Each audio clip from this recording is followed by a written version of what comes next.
Qui aurait eu le courage de refuser 2 milliards de dollars, soit une somme si colossale qu'elle dépasse l'entendement, simplement pour préserver sa dignité? Imaginez un instant, à l'aube, à Ouagadougou, une longue file de camions-citernes, moteurs éteints, réservoirs vides, attendant sous la lumière pâle du soleil levant. Ce silence mécanique raconte davantage qu'une pénurie. Il symbolise le pari insensé d'un des pays les plus pauvres du monde, prêt à défier la logique pour défendre sa souveraineté. Une offre historique venait d'être posée sur la table. 2 milliards de dollars d'aide américaine censés financer un prodigieux programme national de biocarburants. Voilà de quoi transformer le paysage énergétique, donner du travail à des milliers de personnes, moderniser des infrastructures vieillissantes. Pourtant, contre toute attente, le Burkina Faso a dit non. Pourquoi ? Pour préserver sa souveraineté, au risque d'aggraver une pauvreté déjà endémique. Ce refus, d'apparence irrationnelle, défie l'ordre établi de la diplomatie internationale. Face à la tentation d'une fortune qui aurait pu changer le quotidien de millions de Burkinabés, le président Ibrahim Traoré a tranché. Nous n'échangerons pas notre indépendance contre des chaînes vertes. Cette phrase, prononcée devant des journalistes stupéfaits, a fait le tour du monde. Elle rappelle que, parfois, la dignité vaut plus que l'abondance matérielle. Mais ce choix, aussi symbolique soit-il, ne se résume pas à un simple slogan. Derrière le discours américain sur la transition écologique se cachait un piège sophistiqué. Relisons les petites lignes du contrat. Consultants étrangers installés dans chaque raffinerie, surveillance numérique permanente et près de 40% des bénéfices rapatriés à l'étranger. L'aide propre promettait une dépendance moderne, aussi insidieuse que les dettes coloniales d'autrefois. Un scénario qui rappelle tristement l'époque où de nombreux pays africains, à l'image de la Zambie ou du Ghana dans les années 70, acceptaient des prêts au taux variable, finissant par perdre le contrôle de secteurs entiers de leur économie. Refuser de signer, c'était renoncer à l'argent facile. Mais c'était aussi miser sur la fierté nationale au prix de l'incertitude. Pauvreté accrue, isolement diplomatique, instabilité économique. Pourtant, ce choix audacieux peut devenir un cri d'espoir pour tout un continent assoiffé de liberté et de reconnaissance. Il fait écho au refus du Vietnam dans les années 50 de se soumettre à une tutelle étrangère, préférant l'autodétermination à l'assistanat. Comment un tel refus a-t-il été possible ? Qu'est-ce qui a poussé cette jeune nation sahélienne à choisir la pénurie plutôt que la soumission ? Pour comprendre ce geste historique, il faut remonter à la genèse de la décision, disséquer les motivations et explorer les conséquences, immédiates comme lointaines. Quelques mois auparavant, le climat était tout autre. Le gouvernement burkinabé, pressé par la crise énergétique et alimentaire, semblait prêt à saisir la moindre opportunité. Mais c'est là que le piège s'est refermé, avant de voler en éclats lors d'un débat mémorable. Derrière chaque promesse d'aide, quelle contrainte invisible se cache ? Cette question est devenue obsédante pour le Burkina Faso, le jour où le pays a reçu la plus vaste proposition de son histoire. 2 milliards de dollars américains proposés par Washington pour lancer une révolution verte. Mais à quel prix ? Chaque usine flambant neuve, chaque programme de formation s'accompagnait d'une condition incontournable. Près de 40% des parts seraient détenues par des intérêts étrangers, et toutes les données stratégiques, de la production aux exportations, seraient de contrôler à distance via une plateforme numérique à Washington. Ce type de clause n'a rien de nouveau. Dans les années 80, de nombreux États africains, comme la Côte d'Ivoire, ont accepté de telles conditions dans l'industrie du cacao ou du café, perdant progressivement la maîtrise de leurs ressources. Le piège se refermait une nouvelle fois, mais cette fois-ci, il portait le masque vert et rassurant du développement durable. Pour certains membres du gouvernement, c'était une chance unique de progrès. Pour d'autres, dont le président Traoré, c'était une nouvelle forme d'aliénation. Dans la salle du Conseil, la tension était à son comble. Pendant plus de 9 heures, les ministres ont débattu, parfois à voix basse, parfois en s'emportant. Accepter cette manne, c'était risquer la souveraineté pour des infrastructures modernes. Refuser, c'était exposer le peuple à la pénurie et au découragement. Le vote fut serré, révélant des lignes de fracture profondes. Finalement, d'une voix ferme, Traoré a conclu « Accepter l'aide, c'est perdre la maîtrise de notre avenir ». 12 voix contre, une abstention. La décision fut actée. Le Burkina Faso tournerait le dos à l'offre américaine. Immédiatement, la riposte s'organisa. Sur les bureaux du gouvernement, un plan national de bioénergie, imaginé par des Burkinabés pour des Burkinabés, fut lancé. Des centaines de milliers d'hectares furent mobilisés, transformant des cultures vivrières comme le manioc, le jatropha et la canne à sucre en carburant. L'Agence nationale du bioénergie, ANB, fut créée pour coordonner ce défi colossal, avec le soutien de la société civile, des syndicats paysans et des ingénieurs locaux.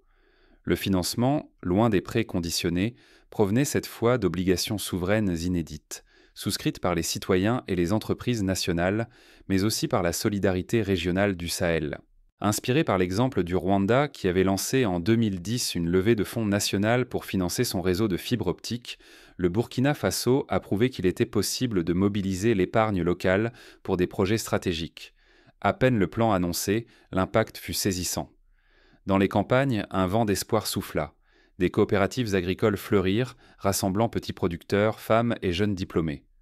Dans les villes, les murs de Ouagadougou et de Bobo-Dioulasso se couvrirent de slogans « L'énergie, c'est notre dignité ».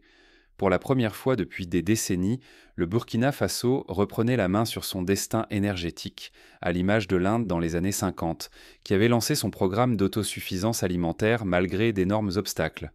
Mais prendre ce risque, c'était marcher sur un fil. Refuser l'aide, c'était miser sur une liberté incertaine, mais aussi ouvrir la voie à une puissance neuve, forgée dans l'effort et la fierté. Tout pouvait basculer, revenus, stabilité, réputation internationale. Le choix était fait, mais il restait tout à prouver. Tous les regards se tournèrent alors vers la mise en œuvre de cette stratégie audacieuse, mais dans l'ombre, les réactions internationales ne se firent pas attendre. Quand un pays ose dire non, le monde répond-il toujours par la sanction. Le Burkina Faso venait de rejeter une aide étrangère de 2 milliards de dollars américains, préférant miser sur l'indépendance au lieu de la facilité. Ce refus eut des conséquences immédiates. La Maison-Blanche annonça la suspension de coopérations stratégiques, menaçant Ouagadougou de sanctions commerciales impitoyables. Le franc CFA, déjà fragile, s'effondra, l'inflation explosa, des entreprises occidentales quittèrent le pays, abandonnant des chantiers entamés. Cette réaction rappelle celle du Chili dans les années 70, lorsqu'Allende nationalisa les mines de cuivre et dut faire face à un blocus économique, ou celle de l'Iran après la révolution de 1979. Mais l'histoire montre aussi que de telles épreuves forgent parfois la résilience des peuples. Dans les rues de Ouagadougou, un autre souffle naquit. Les cris « fierté ou rien » résonnaient vains sur les places.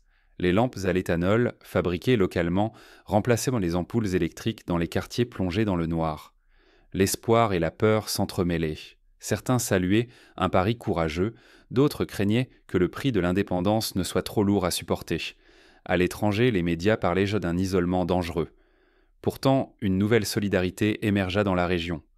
Le Burkina Faso, le Mali et le Niger scellèrent un pacte souverain, inspiré par le rêve panafricain de Kwame Nkrumah, premier président du Ghana, qui prônait une union des peuples contre les tutelles extérieures. Ensemble, ils ambitionnaient de prouver que l'Afrique pouvait inventer ses propres réponses énergétiques, loin de toute tutelle. À Bamako, à Niamey, la fierté burkinabé ralluma un vieux rêve, longtemps étouffé. Mais la tension monta à l'intérieur. Des grèves secouèrent la fonction publique, les syndicats dénonçaient des salaires impayés, la précarité grandissante. Sur les réseaux sociaux, l'opposition accusa le gouvernement de corruption et d'amateurisme. La moindre hausse des prix faisait vaciller la stabilité du pays. Pour calmer les esprits, les autorités misèrent sur la transparence. Des audits publics furent annoncés, des bilans hebdomadaires diffusés. L'objectif était simple, convaincre que chaque franc servait la nation, non des intérêts privés. Ce souci de transparence s'inspira des expériences d'Islande, qui avait rendu publiques toutes les dépenses de la reconstruction après la crise bancaire de 2008. Le Burkina Faso avançait désormais au bord du gouffre. Pourrait-il survivre hors des grands circuits mondiaux, forger son destin sans capitaux extérieurs ? L'isolement pouvait précipiter la ruine, ou ouvrir la voie à un modèle inédit où la pénurie deviendrait force. Mais l'autonomie se paie aussi en efforts, en sacrifices, en discipline quotidienne. Un événement inattendu allait bientôt mettre le gouvernement à l'épreuve et révéler la solidité du pari burkinabé. Et si la liberté devenait irrésistible ? Le refus des 2 milliards de dollars américains au Burkina Faso a provoqué un choc salutaire. Ce geste a bouleversé l'ordre établi, déclenchant une vague de réinvention. Le pays s'est tourné vers ses propres ressources, notamment grâce à l'essor de la culture du manioc. En moins d'une année, la demande pour cette racine a triplé. De nouveaux débouchés sont apparus. Biocarburants, alimentation, exportation. Des coopératives agricoles sont nées partout, rassemblant petits producteurs, femmes et jeunes diplômés. Les revenus ruraux ont bondi, parfois doublés dans les régions pilotes. Pour la première fois, des milliers d'emplois ont redonné vie à des villages menacés par l'exode. Ce phénomène rappelle le miracle du lait en Mongolie, où la collectivisation partielle a permis de stabiliser les revenus et de lutter contre la pauvreté rurale. Mais la quête de souveraineté n'a rien d'un conte de fées. L'enthousiasme a été freiné par une inflation rapide, aggravée par une pénurie temporaire d'intrants essentiels. Les prix des aliments ont grimpé, forçant chacun à revoir ses habitudes. De nouveaux marchés de troc sont apparus, où les familles échangeaient produits locaux et services. Dans les villes, il a fallu désapprendre la dépendance aux importations et privilégier une économie circulaire. Ce n'était pas seulement une crise économique, mais aussi un moment de vérité sociale. Pourtant, la majorité fit bloc. Malgré les privations, ce défi s'est transformé en apprentissage collectif. Ateliers de sobriété énergétique, cours de cuisine locale, entraide dans les quartiers.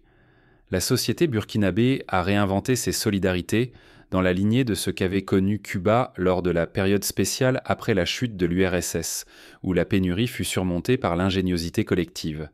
Politiquement, le signal envoyé fut fort. Sous la pression, le gouvernement n'a pas cédé. L'Assemblée resta divisée, mais aucune manœuvre n'est parvenue à remettre en cause le choix du refus. Le pays s'est tenu debout, soudé autour d'un objectif commun, comme l'avaient en fait l'Islande et la Norvège lors de la nationalisation de leurs ressources énergétiques au XXe siècle. Sur la scène internationale, le Burkina Faso a renforcé ses liens régionaux.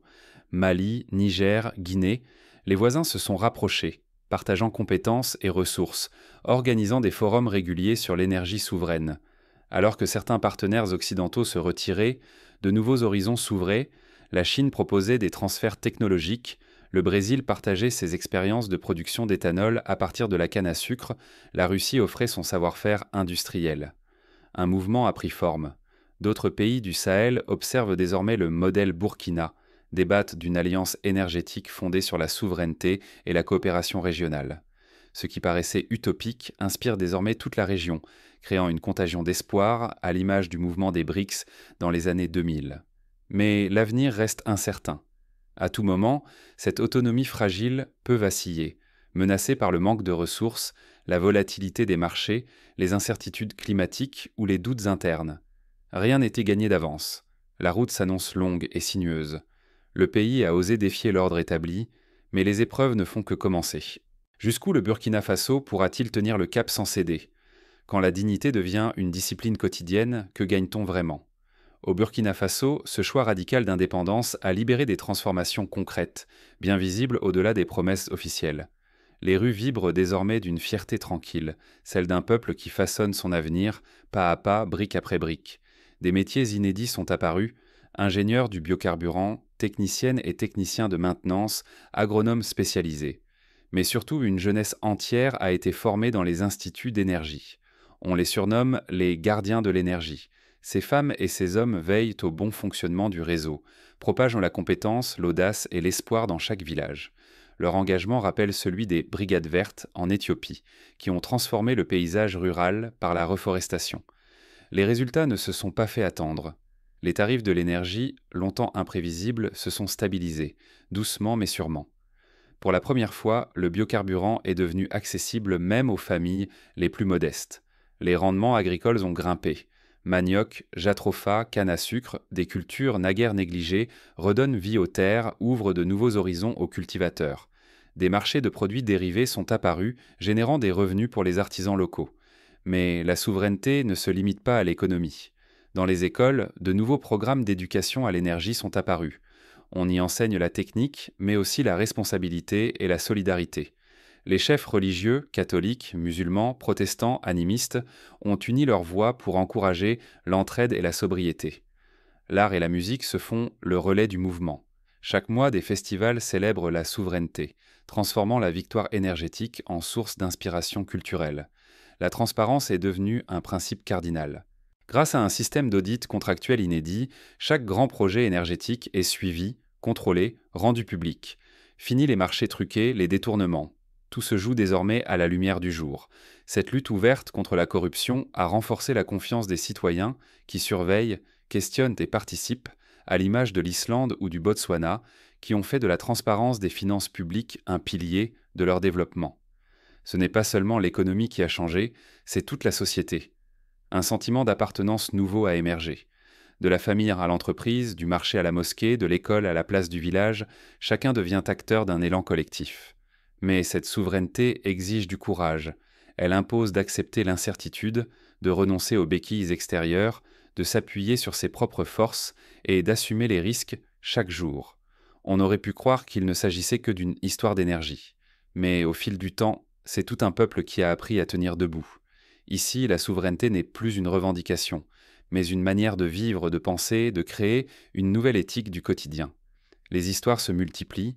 Une mère de famille qui monte sa petite unité de transformation du manioc, un jeune ingénieur qui invente une pompe à biogaz, un village entier qui décide d'investir dans un panneau solaire communautaire.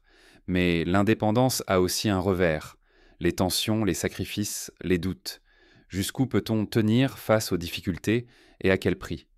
Que faire lorsque la sécheresse menace les récoltes ou que le prix du pétrole flambe sur les marchés mondiaux ? L'histoire ne retiendra pas la somme refusée, mais l'audace du choix. Au Burkina Faso, ce refus n'est pas simplement celui de 2 milliards de dollars américains. C'est un acte silencieux, un sursaut contre la dépendance. Dans un monde où l'aide s'enrobe de promesses et de chaînes invisibles, dire non à l'argent facile devient un geste de résistance. C'est le même courage qui avait poussé la Tanzanie de Julius Nyerere à privilégier l'Ujamaa, un modèle de développement communautaire, malgré les pressions internationales. Refuser ce chèque colossal, c'est accepter la marche sur une crête incertaine. C'est s'exposer à la pénurie, au doute, à la défiance des puissants. Mais c'est aussi refuser la répétition du piège de la dépendance, qui guette chaque pays et chaque individu incapable de tirer la leçon du passé. Comme le disait Thomas Sankara, l'esclave qui n'est pas capable d'assumer sa révolte ne mérite pas qu'on s'apitoie sur son sort. Le véritable enjeu, c'est la capacité de dire non, même quand tout semble pousser à accepter. C'est choisir l'autonomie au lieu de la facilité, la dignité plutôt que la tutelle. Ce n'est pas qu'une question d'économie ou de politique, mais de vision, de confiance en l'avenir, de courage devant le vide. Regardez autour de vous. Combien de fois troquons-nous notre liberté pour un confort immédiat, pour une illusion de sécurité venue d'ailleurs ? L'histoire du Burkina Faso devrait résonner en nous, questionner nos propres choix, notre rapport à l'indépendance, chez nous, en famille, dans nos cercles. Les exemples abondent. Le village qui choisit de construire son école sans attendre l'État, la coopérative qui refuse le financement d'une multinationale pour préserver son mode de gestion démocratique. Chaque dépendance acceptée aujourd'hui construit la prison de demain. Mais chaque refus, chaque pari sur nos propres forces ouvre la porte à une souveraineté authentique, même si le prix à payer paraît immense. Il ne s'agit pas ici d'idéalisme naïf ou de slogans creux, mais d'un rappel: le monde appartient à celles et ceux qui osent de bâtir sur leur propre sol, avec leurs propres moyens. Le Burkina Faso prouve que l'audace d'un peuple peut déplacer les lignes, défier les géants. Alors que faire ? Soutenir ces initiatives, en parler autour de vous, les imiter à notre échelle dans nos quartiers, nos familles, nos entreprises. Adopter, partout où l'on peut, l'esprit de souveraineté, de résistance créative, de solidarité locale. Refuser la facilité du court terme pour bâtir une liberté durable. Par exemple, choisir d'acheter local, investir dans des projets communautaires ou simplement transmettre à ses enfants la valeur de l'autonomie. Rien n'était jamais acquis, ni la dignité, ni l'indépendance. Mais chaque choix compte, et l'histoire retiendra toujours celles et ceux qui ont préféré la liberté à la facilité. Si cette histoire vous touche, souvenez-vous, tout commence par un pas, individuel ou collectif, vers l'autonomie. La vraie révolution se joue dans nos actes quotidiens. Aujourd'hui au Burkina Faso, demain ici, partout où la dignité et la liberté ont encore un sens.